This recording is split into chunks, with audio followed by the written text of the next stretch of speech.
ఇలా పల్లి పొడి చేసుకున్న తర్వాత వేడివేడి అన్నంలోకి ఒక 2 టేబుల్ స్పూన్ల పల్లి పొడి వేసేసుకోండి.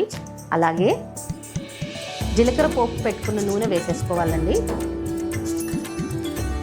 వేసుకొని మంచిగా ఇలా కలిపేసేసుకోవాలండి. నాకు ఇలా ప్లేట్లో కన్నా గిన్నెలో తినడం అంటేనే చాలా చాలా ఇష్టము. ఇలా మీకు కూడా గిన్నెలో తినడం అంటే ఇష్టమా అండి? ఇష్టమైతే కనుక కామెంట్స్లో చెప్పేయండి నాకు. ఇలా కలుపుకొని మంచిగా దీంట్లోకి ఆమ్లెట్ని ఇలా వేసుకొని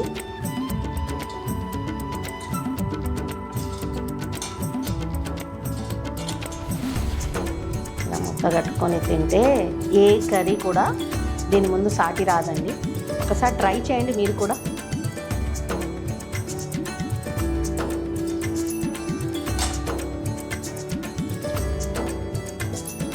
ఆగలేకపోతున్నాను.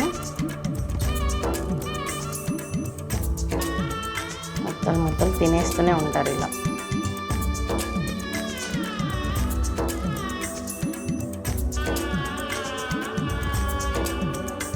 నమస్తే అండి, నేను మీ Swapna. Welcome to heavenly eats. ఇవాళ రెసిపీ వచ్చేసేసి రాయలసీమ స్పెషల్ అండి. చిట్లం పొడి ఎలా చేయాలో, అది కూడా చాలా పాతకాలం పద్ధతిలో ఎలా చేయాలో ఈ వీడియోలో నేను మీకు చూపించబోతున్నానండి. సో వీడియో అంతా కూడా స్కిప్ చేయకోకుండా, కొంచెం కూడా మిస్ కాకుండా పూర్తిగా చూసేయండి. అలాగే వీడియో చూసే ముందు ఒక చిన్న లైక్ చేయొచ్చు కదా. సో ఎలా చేయాలో చూసేద్దామా? ప్యాన్ పెట్టుకొని ప్యాన్ కాస్త వేడెక్కగానే మంట మొత్తం లో ఫ్లేమ్లోకి పెట్టేసుకోవాలండి. పెట్టుకున్న తర్వాత ఇక్కడ నేను కప్పెన్నర వరకు పల్లీలు తీసుకున్నానండి. పల్లీలు తీసుకొని మీడియం ఫ్లేమ్లో పెట్టి మాత్రమే వేయించుకోవాలి. పల్లీలన్నీ కూడా హై ఫ్లేమ్లో పెట్టేస్తే త్వరగా నల్లగా అయిపోతాయి. మనకు మంచి స్మెల్ అనేది రాదు. ఈ పల్లి కారం లోపలంతా కూడా పచ్చి పచ్చిగా ఉంటుంది కాబట్టి లో ఫ్లేమ్లో పెట్టే వేయించుకోవాలి.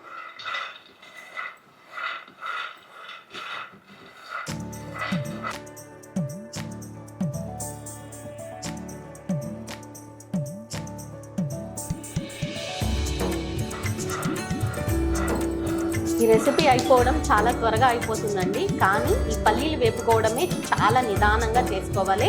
ఈ ఒక్కసారి కనుక చేసుకున్నారు అంటే ఈ పల్లీల పొడి మనకు మినిమం 10 to 15 డేస్ వరకు మనం పచ్చడి చేసుకోవాలన్నా, లేదన్నా దోశల పైన, అన్నంకైనా కూడా ఈ పొడి అనేది చాలా చాలా బాగుంటుంది. ఈ పొడి ఒకసారి చేసుకుంటే మళ్ళీ మళ్ళీ చేసుకోవాలనిపిస్తుంది. కానీ కొంచెం పేషెన్స్గా మనం ఈ పల్లీలు అనేది వేపేసుకుంటే చాలా చాలా బాగా వస్తుంది ఈ రెసిపీ. పచ్చివాసన అంతా పోయి కూడా.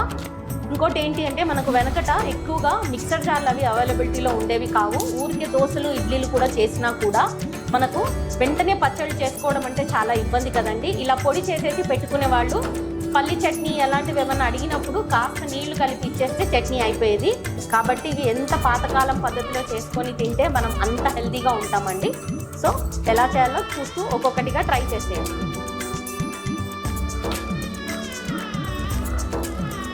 చాలా త్వరగా అయిపోతుంది, అందరికీ నచ్చుతుంది రెసిపీ. ఎండాకాలంలో మనం ఎక్కువసేపు పొయ్యి దగ్గర ఉండి వంట చేయలేం కదండి. అప్పుడప్పుడు ఒక పూటకి ఈ పొడి లాంటివి ఇలాంటివి ఏమన్నా ఉంటే ఇలా ఈ పొడి కలిపేసేసుకొని ఆమ్లెట్ కానీ పాపడాలు కానీ వేసుకొని తింటే చాలా సింపుల్. పెరుగు ఎలాగూ ఉంటుంది కాబట్టి చాలా సింపుల్గా భోజనం అయిపోతుంది. ఎండాకాలం ఇలాంటివి మనం చేసి పెట్టేస్తే పిల్లలు కూడా ఇంట్లోనే ఉంటారు కాబట్టి చాలా ఈజీ రెసిపీ అండి, చేసేసుకోవచ్చు మనం ఇది. సో వేగిపోయాయండి. వేగిపోయాయని ఇండికేషన్ ఏంటి అంటే మనకు మంచి స్మెల్ వస్తూ ఉంటుంది. ఇలా పల్లీలు మనకి ఇలా బ్రేక్ అయిపోతూ ఉన్నాయి చూసారా, అంటే పర్ఫెక్ట్గా వేగిపోయాయి అన్నమాట. ఇలా వాటంతలాగే బ్రేక్ అయిపోతున్నాయి. సో ఇవన్నీ చల్లారి చేసుకుందాం. ఇవన్నీ కూడా వేరే బౌల్లోకి ట్రాన్స్ఫర్ చేసేద్దాం. చాలా మొత్తంగా చల్లగా అయిపోవాలి మిక్సీ పట్టడానికి.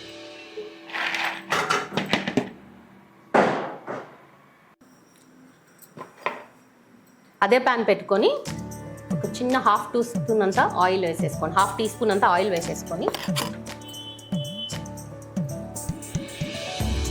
వేడవగానే ఇక్కడ నేను ఒక 20 ఎండుమిరపకాయల వరకు తీసుకున్నానండి. కారం అనేది మన రుచికి తగినంత వేసేసుకోండి, ఎక్కువ తక్కువ తీసుకొని ఒక 2 నిమిషాల పాటు అలా వేసేసేసుకోండి.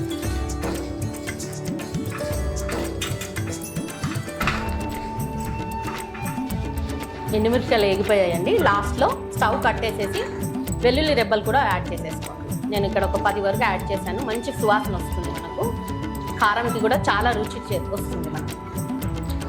వేగిపోయాయండి, స్టవ్ కట్టేసేయండి.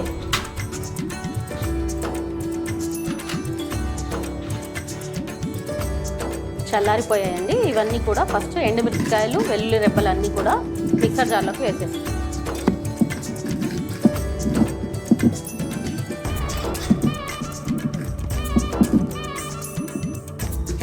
ఇది ముందుగా మిక్సీ పట్టేసేస్తున్నాము.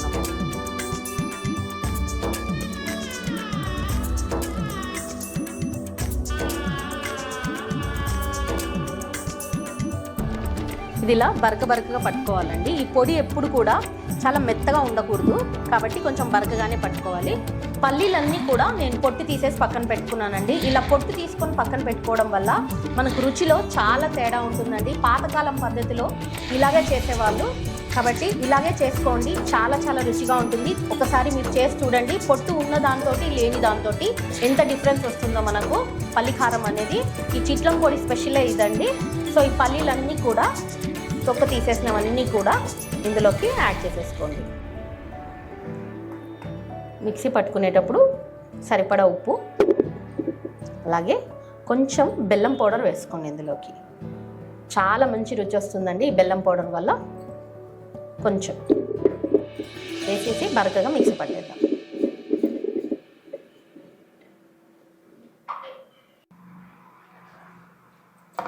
ఇలా బరకగా పట్టేసుకోవాలండి. యాక్చువల్గా పల్లి కారం అంటే ఇలా చేసుకుంటేనే చాలా రుచిగా ఉంటుంది మనకి.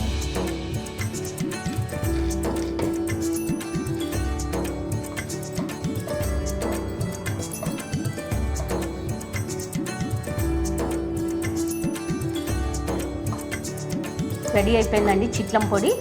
సో ఇది వేడి వేడి అన్నంలో కానీ, దోశల్లో కానీ, ఇడ్లీలో కూడా చాలా చాలా బాగుంటుంది. ఈవెన్ చపాతీస్లోకి కూడా చాలా రుచిగా ఉంటుందండి.